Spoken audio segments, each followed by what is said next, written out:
Hey, me, Bepler, you, viewer. Getting 2014 style with it, cause I'm feeling sick. Welcome to Angles. Welcome to new advanced angles, 102. I'm gonna spew my knowledge all over your face, and here we go. So, yeah, you're a man with hands, or a woman, who also has hands, and you want to learn how to do the angles. Well, first of all, gonna want to make a new document.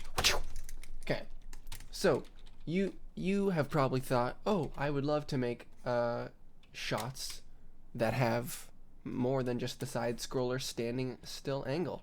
Well, I'm gonna give you some basic pointer tips on how you can move the camera around. I did a perspective tutorial and an angles tutorial, and you can check those in the description. They might actually be the same one. So I'm going to go over some basic stuff. First of all, you got 1 point perspective. You got to know what this is. And I'm going to show you what it is right here. It's when you have a single point and two of you. So you got your X, your Y, and then your Z. So 1 point is when your Y and your X are both parallel to the camera. So they will always be either vertical or horizontal, so you don't have to worry about them. The only stuff that changes is the Z lines, as in stuff that comes right at your camera, like the bottoms of buildings or the tops of buildings. Bam, 1 point perspective. That's like if you're looking down a street, looking down a hallway. You got 2 point perspective. This is when only the Y lines up, or only the X lines up, and both the X and the Z are not parallel to the lens. So this is when you might have to do 2 vanishing points, okay? You're throwing boom, boom, looking at the sides of buildings, looking at like the interior of a room. Like if you took these away, you would realize you were like looking at the inside of a room, like here might be a window, and you would throw the horizontal lines of that window towards a vanishing point, and there you have it. You just go out from there, extrapolating what you need. Like here's the interior of the windowsill. There you got it, guys. You can have like a light hanging down from the ceiling. Oh yeah, okay. 3 point perspective. This is a step up, all right? Because you're gonna have to get convoluted, and there's this thing you have to understand. I'm gonna tell you right now. I'm gonna lay it down flat like a man under a steamroller. Vanishing points are in all cardinal directions, and that is to say, up, down, left, right, and behind you, or well, vertical, straight down, and then northeast, southwest. All right. So imagine your camera frame is your canvas size. Okay, this is what you've got to work with. If you don't know how lenses work and how focal lengths work, just know telephoto lenses are zoomed in, and wide-angle lenses are zoomed out. And wide angle have really short millimeter counts, as in the distance between the sensor and the front of the glass element. So this distance determines how wide you're going to see things. So like really big long lenses like telescopes have a really long millimeter count from here to here. It's like a bunch of millimeters. And then what ends up happening is the field of view, the size of their 360-degree vision that they can actually look at is really tiny. But with wide stuff, look at this, you're getting so much more, okay? So the human eye can see roughly 180, 190 degrees, when you combine the two of them together and you're looking at your vision. So that would mean you could realistically see east, west, and north all in one big shot. But that doesn't work too well for camera stuff when you're trying to portray a space, because your brain can put it together a lot more easily than a viewer can put it together when they're looking at a scene. So generally people go for something around 50 millimeters. Okay, let me show you how to figure out your frame type. So if you can see 2 vanishing points, like I can right here, I can see this one and this one in the frame, it means you have something like a 15 or a 16 millimeter lens on a full frame, which is a pretty wide camera. But basically what you need to take away from it is that you're a thing, probably a camera, and your ability to view stuff is, if you have northeast, you can see 90 degrees. All right, that's just the only way you need to remember it. So check it out. If you make a 90-degree angle right here, that's about 15 millimeters. So if you cut that in half, it's basically like zooming in twice. So say you scale this down by 50%, then you're looking at only a 45-degree field of view. That means you can only ever see one vanishing point at a time. Here over with 90, look at this, hold on, oh, here we go. You could potentially get east and south in the same shot, right? But with a 45, you're only ever going to get one point of vanishing-edness, and that would look something like this, where you can tell it's a bit more zoomed in, a bit more orthographic. You can't get super close to something and still see its edges, you know? It's like when you're close to the Earth, you get blocked by part of its horizon. The same thing happens when you start to get close to something when you're zoomed in. You can't see all of it all at once because you just don't have a wide enough field of view. But if you crank it back to like what human vision is like, and then you get real close to it, you start to get this sort of Quake Pro effect going on where you can see around corners because you got a super wide FOV. So the way to think about this and to put this into quantifiable terms in the reference of animating on a 2D screen, trying to convey 3D motion, like this building coming towards the camera or these buildings getting closer, what have you, is to draw yourself vanishing points. So just assume that you probably don't have a camera that can see more than one at a time, which is good. It makes it a lot easier, and it's better for filling in the blanks. So here we go. Let's just draw a quick little scene, put it together. I'm gonna put my vanishing points something like that. This is good. This is like a 22 millimeter, which is a normal lens. No big deal. It's a little bit wide, you know, but that's good for action-y kind of scenes. So stick to it. Gonna start by drawing in a room, the inside of a room. All right. So here you are. You got like a corner. Bam. Done. Put a little thing here. There's a door right here, and then you got a hallway back behind. Just delete your extras and just assess the situation. See, I messed up right here. I put a horizontal line when I shouldn't have. The hallway back here, it's got to follow these rules. Same with this door frame. Look at this. FlashBepler teaching you how to learn things. Slam that down. Get rid of that. Okay. And then slam those out of the way. So, in this frame of reference, say you were going to put a window here, even though it's not in the shot. I'm just freestyling these lines now because I can sort of see where they would go. If you put a window there, if you wanted to draw the inside of it, then you would do something like this. Alright? Done. Shabam. Just stick with your vanishing point, otherwise things will get all screwy. Okay. That's what a window would look like on that wall right there. Yeah. So something that took me a little bit of time to sort of realize and understand is the way that these vanishing points move. There's one here and there's one here, and you can see it in my FLA. I sort of recreated the scene that I just drew up in a 3D space. So let me split the view. The vanishing points don't move around unless the camera rotates. So hold on. This point right here isn't going to move on the screen just because this camera's moving, because it's an infinity away. You can't make it move just by moving your head. The same way the moon in the night sky doesn't move when you're driving your car really fast, because relatively it's so irrelevant. So watch what happens. Move this.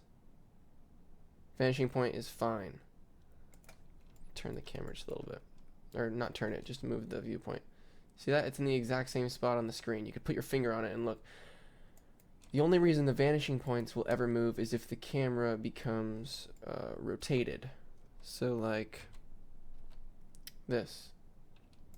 Well, that's not true because I'm rotating around the y-axis and this is the y vanishing point, but rotate on the x and it's moving up and down.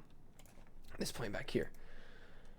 So when you're drawing and trying to figure out what the heck your scene should be doing, the only time you move these around and then henceforth move your lines that come from them around, oh, my hotkeys are off, is when the camera is turning. And cameras turning often go hand in hand with cameras moving, but they don't always have to. So check out this shot.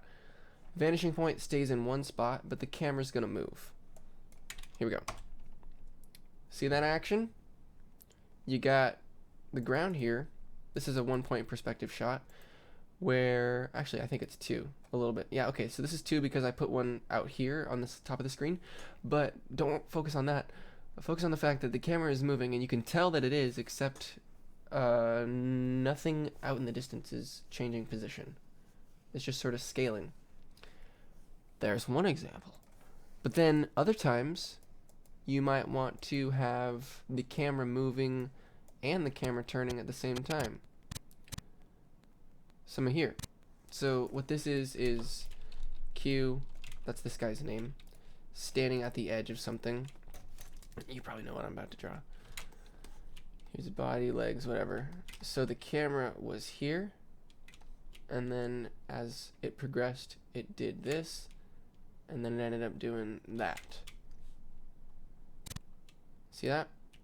And that's why the point down here that I used to draw these parts of the buildings, this point, it started like down here, and then it slowly moved its way upward, and I just aligned everything in the scene to it as I tweened the vanishing point, and then the camera did a move.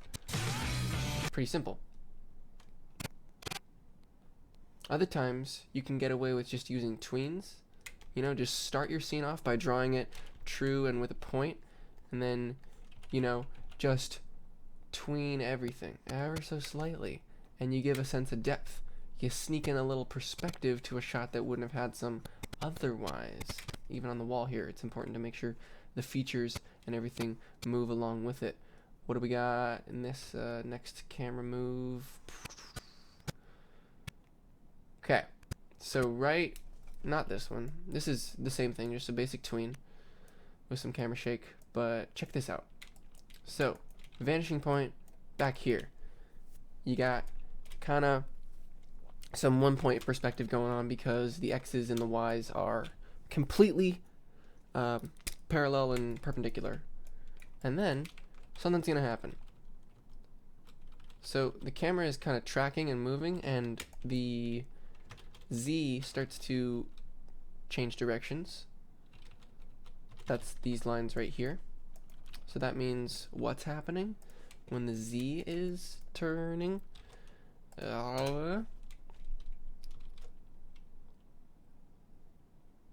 Panning.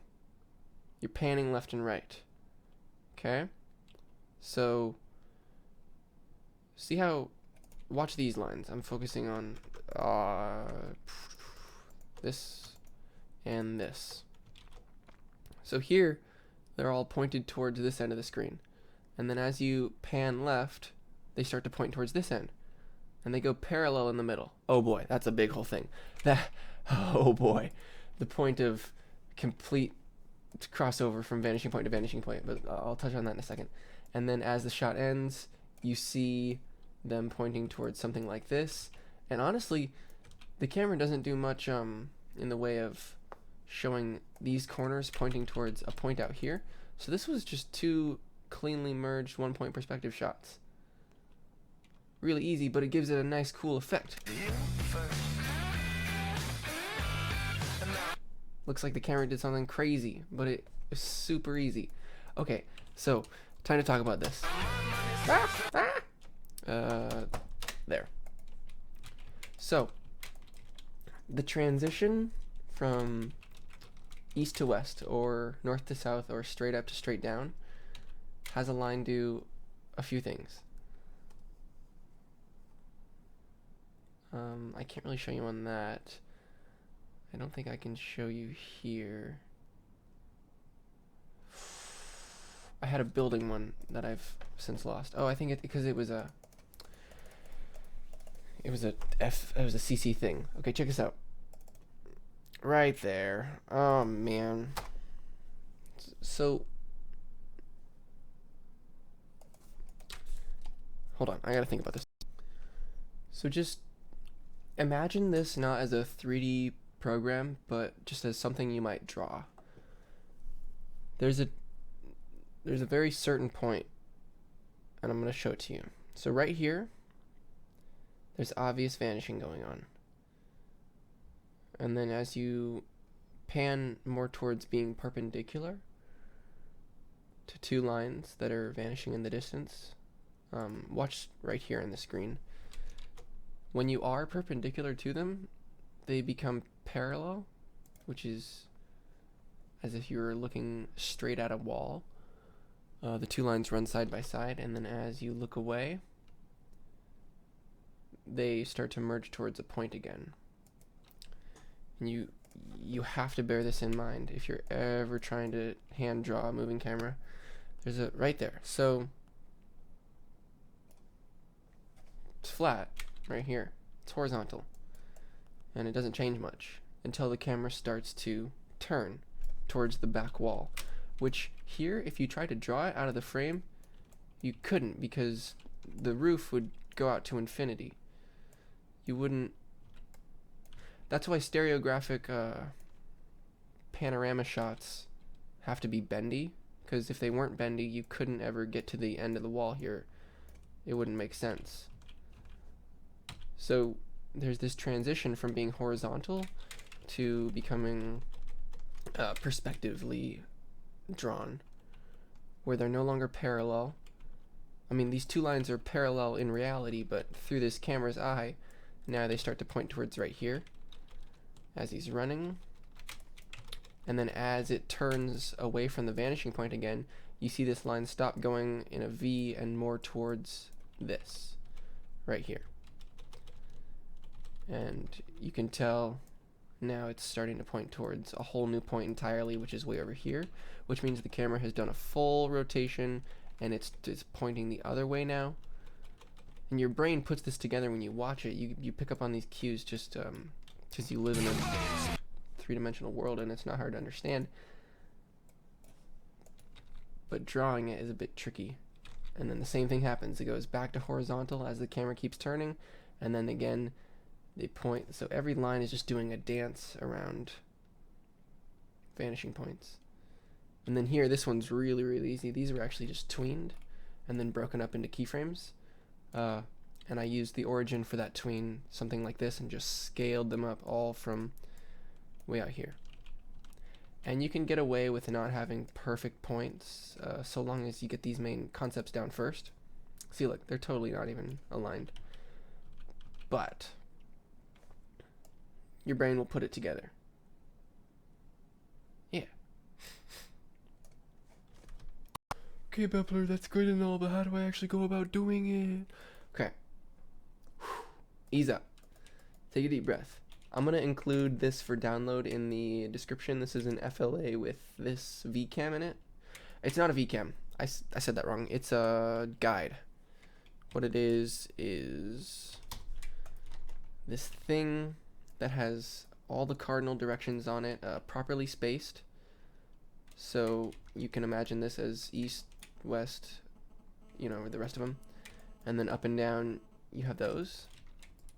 And I put some camera frame sizes in there so you can pick whichever you want to have.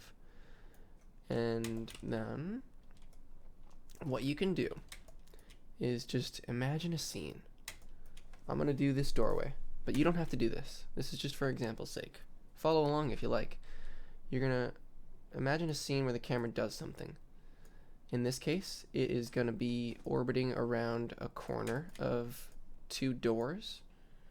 The point is right there. It starts off pointing at one, and then it ends up pointing at the other, like that, from that. So first go in and tween your camera.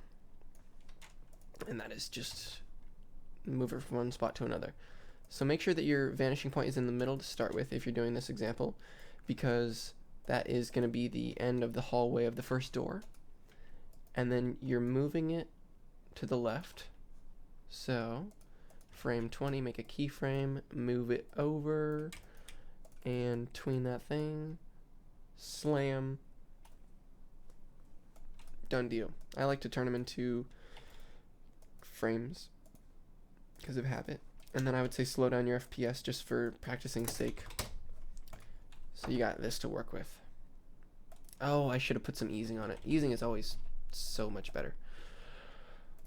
FlashBepler, floundering. It's been so long since I've made a tutorial, so give me some slack here. There. If you want to know how to make one of these yourself, just remember that the distance between these 2 points and these has got to be the same. So you got to have like an equilateral triangle situation going on, because it is the same distance from here to here as it is from here to here.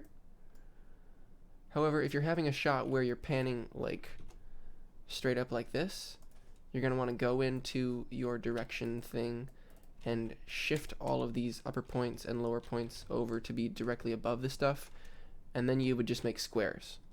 And it's really easy to make squares. You just hold shift. So then you would know that you'd have to move all of these up like to there. But I'm going to go over how to make your own and how to imagine vanishing points complexly in a whole new video. This is just the introduction. So just use this to kick it off. New layer. Make your make this one into a guide. Put some keyframes in there, and let's get cracking. Start off with a rectangle for the door. Put that in there, and call it good. You're gonna draw some lines going to the end of a hallway. You can do your cleanup last, so just leave everything in. And then, there was a fly next to my face. Put your corner in, and then put your room corner. How did I do this? I just left it alone. I didn't even draw that. So I would say don't even draw it. And then you're gonna put your other door using this thing. Okay, now think about this, FlashBepler. Really think about it. Okay, that's right. Draw the corner of the room first. So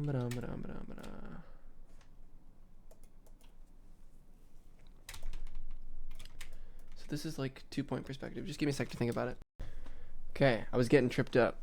Fixed it now. Also came to the realization that there's another important thing.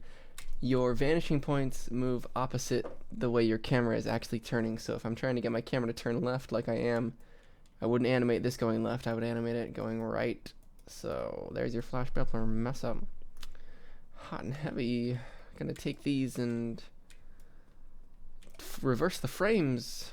There you go. And now fixed. Just gotta put that first one on the right point. Okay. So don't do what I just did. Make sure to animate your vanishing points in reverse of what you want. Good. Next frame, you guys. Oh, and the way that I did this door is just put a line for the corner, and then imagine how far this distance would be if it were stretched over the course of this, so that they're pretty much the same doors. Also, just align the top of this with the top of this, roughly. It's kind of sketchy. Okay, how to go on. Turn on your onion skin, and draw your point of stability, which is going to start just a little bit near this one and going to end the same distance away from this one. So it's kind of like a scaled down version of the tween in the background. And boy, I should make it into a symbol and just recreate it.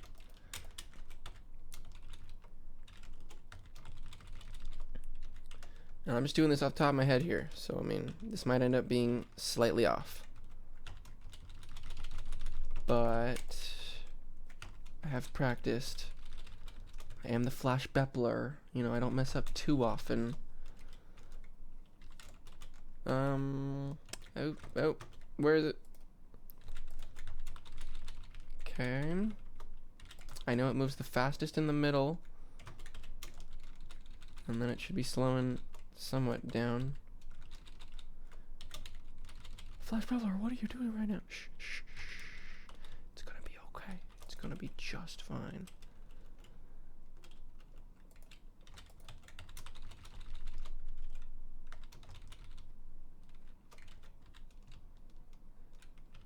I say point of stability because I'm just talking about like the thing that the camera is revolving around, which is the corner between the two doors. So just make sure that you got it consistent if you're doing this shot. You know, like logarithmic scaling with the movement of it. Like your tween. You might as well just tween this with the original tween. But it's too late to do that now. Okay, since I realized that I botched it a little bit, I made it go a little bit too fast in the beginning, a little too slow at the end. I'm going to go to the frame where it starts being its own thing and it stops being this drawing. And I'm going to edit all frames, get rid of the first one, select all the rest, and just scale this from one side to kind of line up with what I need it to do. See if it worked. Yep. Good. Okay. Next up. Boy, I want to explain this. Because I feel like I need to explain this. You see the vanishing point is moving, but the wall almost seems like it's not moving at all. That's kind of this focal point thing. Like put your finger on your nose and then turn your head around. Like your finger stays in one spot, but everything in the background is getting all blurry. It's kind of like that. Like turning and looking at something at the same time, like motion tracking. Okay, so now it's just a matter of putting in your lines. How do you go about it? You just do it. This one, how to begin? It starts parallel, just like we always talked about. Turn on onion skin, and make sure it's on that one. So it goes from being parallel to being ever so slightly pointed towards this now. And as this comes more into frame, this vanishing point, you're going to ease it into being less and less parallel until it's eventually like that. So let me turn off snapping and get cracking on that. One frame at a time. I'm also going to put this in the description of this video so you can download it if you want. If you want to see what the finished product looks like, there's a SWF in the description. So you don't have to wonder, even though I already kind of showed you it. And I'm just winging it here. I'm not even close. See? Don't wing it, you guys. You're going to end up messing up. Really use your vanishing points. They're there for a reason. Okay. So it's more like that. Maybe this one was probably more like that. Just using that exponential knowledge here to, you know, gauge the distance between that and that and that and move it.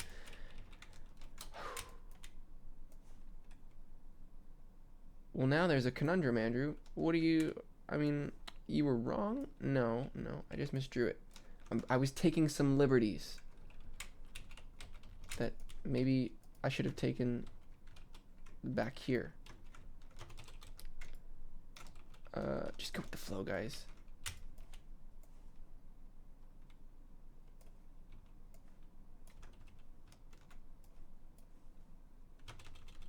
Huh.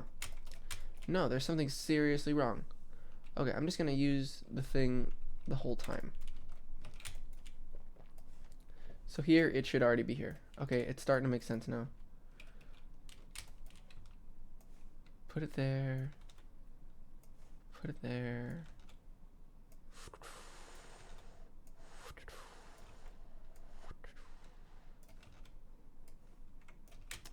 FlashBepler drawing frames. Making the frames happen, but they're not quite working the way he was expecting. Give me a sec. Back on track, working, and everything was fine. It's just that you were really trying to force that parallel line thing. I mean, you're right, actually, but, you know, when the shot starts and you don't have to see the other angle of it, you don't really have to do that. It's okay, it'll all work out. Just wing it until you make it.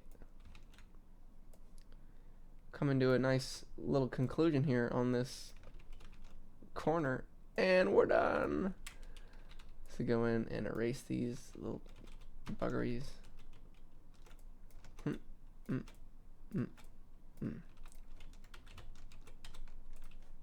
Just turn on that, go through here, slam that, delete, delete, delete, delete, delete. Okay, how's it looking? Oh, it's looking good. Yeah. Spice. Okay, now time to do this line. It's really just a big game of connect the dots, more or less. At a certain point. Oh. Nope, just trust the points. Don't let your instinct take over. See, it'll all work itself out. Just give it a little bit of time. I'm holding Alt to draw those from the origin instead of from the end. Okay, now here, since I want the shot to end up looking more like a one-point perspective, I'm going to take a little bit of freedom here and do it my own way. I'm looking up here to see how many frames I have left to get it to being horizontal, and I'm just sort of nudging it towards that. Just a little bit here and there.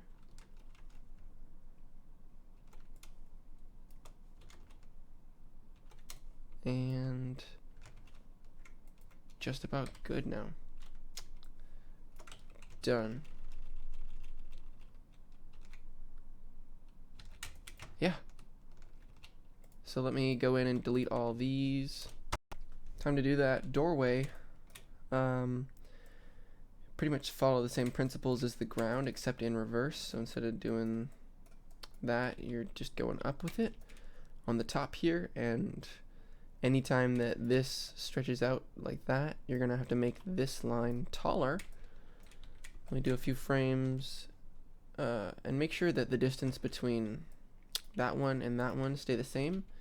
You know, relative distances like that have to be maintained in order for you to like not think that it's stretching or sliding along the wall.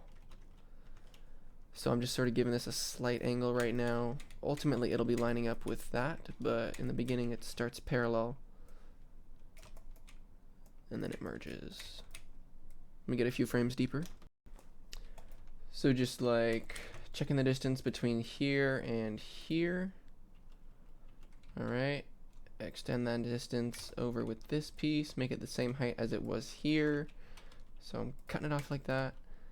And then taking your vanishing point, drawing it out to the edge there, delete the rest, and then use that same distance from earlier to go from here over to probably here-ish.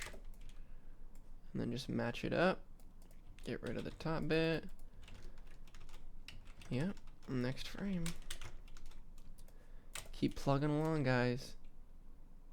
And do bear in mind that making sharp 90-degree building corners and stuff look right, it's the thing you can't mess up on. Like trees and rocks and stuff, you get a little bit more freedom with. So if you master this, which I do recommend you start with because it's a lot more physical and easy to look at and understand, then you can do anything.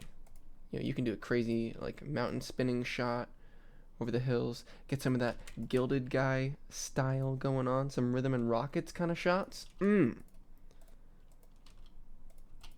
Whatever you need. And there you go, one door finished. Kinda, the camera ended up sort of here-ish. You can see it get there just like that.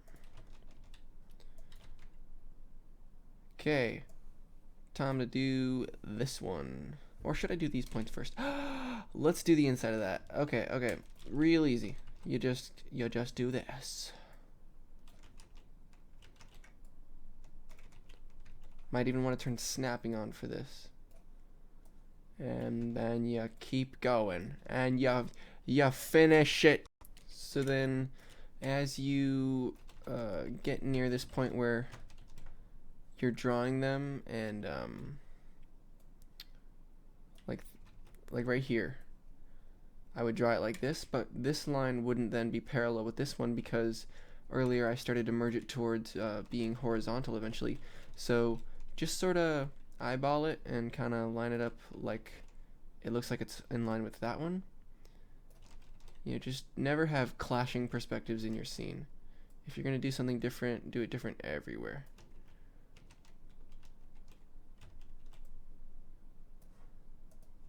And you'll be sitting pretty good. Horizontal. There you go. Okay.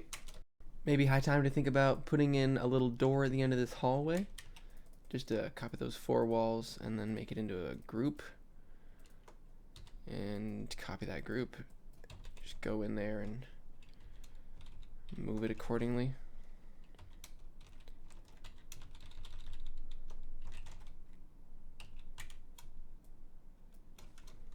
And just finish cleaning it up. And you got it down. Yeah, throw in a little suggestion of a hallway down at the end of that. You know. So the second door is really just the same thing in reverse. Just want to make sure you keep this point and this point at the same basic height. You don't want to screw that up, otherwise it's really easy to see that something is changing incorrectly over time.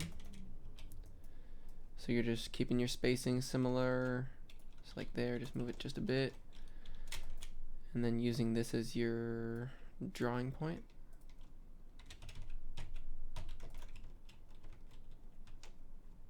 Yeah. Onion skin helps. I'll check back in when I'm down a little bit more. Quick Bepler tip: if you want to get your line from here to here, but you don't have to go in and click each of these individually and delete them, just draw it, copy that, undo everything, paste it. Much faster than doing the long way of not that. Yeah. Making perspective shots, odds. Got to get them done. Gotta make it real fun. Gotta do the vanishing points. Got rice points for dojo duels. Hey, if you didn't know, dojo duels is a thing. What? Bepler? Could this be possible? Yes. Yes, it is possible. It's real. It's a true thing. And oh, by the way, door frames. If you're ever drawing it from the frame instead of from the thing, use this as a guide to know where to put the top of it. See, little did 1 second ago me know, but a door this far down the hallway would not reach this high up, but instead it would only reach that high up. So if I perspectively scaled it, it would have to be like that tiny of a door, and that's not what I wanted. So your own vanishing points can help you understand things about the space. So maybe I wanted it more like here, and then I would like draw from there on to know where the corner of the room would be down there. See, look at that. Like I wanted to do a turning hallway like that. So now I know to put it there, and you put that there. And since I want it to be a hall, I'm going to put this line a little bit closer in, so it looks like that. And then I look for this top corner and know that I should draw it there. And then here. This will all come with practice, you guys. And then for this corner, since it's a little bit closer, just draw it in like that. Look at that, it lined up. That's a beauty. It's an absolute beaut. And then just stretch that on down. And then there's the floor, because I'm holding my cursor there. Put that up. That goes there. This goes here. This goes here. Put your cursor where that is. So that goes here. And then you draw the corner to there, and you just cut off the excess. Perspective, you guys. It's pretty fun. Pretty cool to see it in animation. Better than just side-scroller shots. You know? FlashBepler, did you mess up? Yeah. Well, can you fix it? Yeah, I can. I'm doing it right now. Fixed. Look at that. Alright, I'm gonna finish this hallway. So just clean everything. And there you go. I mean, you saw it here first, folks. Started with truly just these two dots, moving from one side to the next. And then filled everything in. Based it around this one center point line that pretty much stayed as the reference for all the stuff. And then just eyeballed it. Here's what you end up with. No 3D renders, no nothing, just your hands. It's not even hard either, you know? Draw some perspective pictures, realize that you forgot this line and then add it in, and you'll be looking pretty good, you know? Shoot, you won't. Ah! Shh.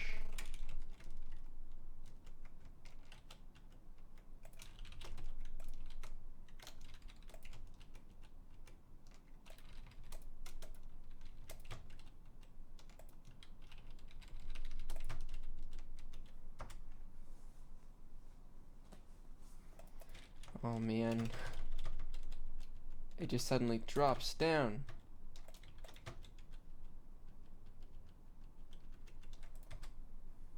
That's good enough for me.